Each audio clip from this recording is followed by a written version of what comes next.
March for Gaza কর্মসূচি আজ দুপুরে রাজধানীর সোহরাওয়ার্দী উদ্যানে হবে মূল আয়োজন। এই কর্মসূচিতে যোগ দিতে এরই মধ্যেই রাজধানীর বিভিন্ন প্রান্ত থেকে রওনা দিয়েছেন সর্বস্তরের মানুষ।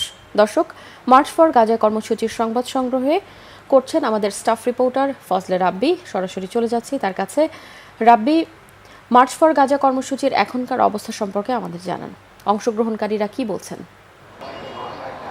জি কনক, ধন্যবাদ। আপনি জানেন যে আজ কিন্তু মার্চ ফর গাজার যে কর্মসূচি, এই কর্মসূচি কিন্তু আজকে যে সকাল থেকে কিন্তু আসলে এই শাহবাগ চত্বরে কিন্তু মানুষের ব্যাপক সমাগম হচ্ছে। আপনি দেখতে পাচ্ছেন ঠিক আমার চতুর্দিকটাই, পিছন সাইডটা এবং ডান পাশ বাম পাশ সাইডেই কিন্তু আসলে মানুষের ব্যাপক সমাগম এখানে জড়ো হয়েছে এবং সব শ্রেণী পেশার মানুষ কিন্তু আসলে এখানে জড়ো হয়েছে। রাজনৈতিক, অরাজনৈতিক, সামাজিক, সাংস্কৃতিক, ধর্মীয় সব শ্রেণীর মানুষ এখানে জড়ো হয়েছে এবং তাদের মূলত একটিই দাবি যে স্বাধীন ফিলিস্তিনি রাষ্ট্র প্রতিষ্ঠার এবং একই সাথে যে ইসরায়েলি গণহত্যা, যে বর্বর গণহত্যা চলছে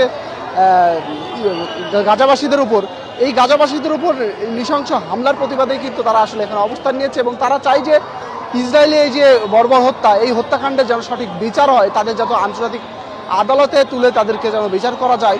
ইসরায়েলের যে প্রধানমন্ত্রী আছেন, তো এই একটা বিষয় ছিল। পাশাপাশি আরেকটা বিষয় যে এখানকার যে মুসল্লি আছে বা যে যা ধর্মীয় মানুষজন এখানে যারা জড়ো হয়েছে, তারা কিন্তু একটা কথা বলছে যে আগামীতে মুসলমান, নিপীড়িত মুসলমানদের পরে এই ধরনের অত্যাচার যেন না হয়, সেজন্য আসলে মুসলমানদের ঐক্যবদ্ধ থাকার প্রতি আহ্বান জানাচ্ছে। পাশাপাশি যে মুসলিম নেতারা আছে সৌদি আরব, তুরস্ক সহ যে মুসলিম বিশ্বের, ইরান সহ যে মুসলিম ক্ষমতা পরাশক্তিগুলো আছে, তাদেরকে আসলে তাদের কাছে আহ্বান যে তারা যেন অতি দ্রুত হস্তক্ষেপ করে এবং খুব দ্রুতই যেন ফিলিস্তিনিকে একটি স্বাধীন রাষ্ট্র প্রতিষ্ঠা করা যায়। পাশাপাশি যে নিপীড়িত মানুষের পরে বর্বর হত্যাযজ্ঞ সংগঠিত করা হচ্ছে, এই হত্যাযজ্ঞ যেন বন্ধ করা যায়। তো এই ছিল মোটামুটি আমার কাছে শাহবাগ থেকে সর্বশেষ অবস্থা।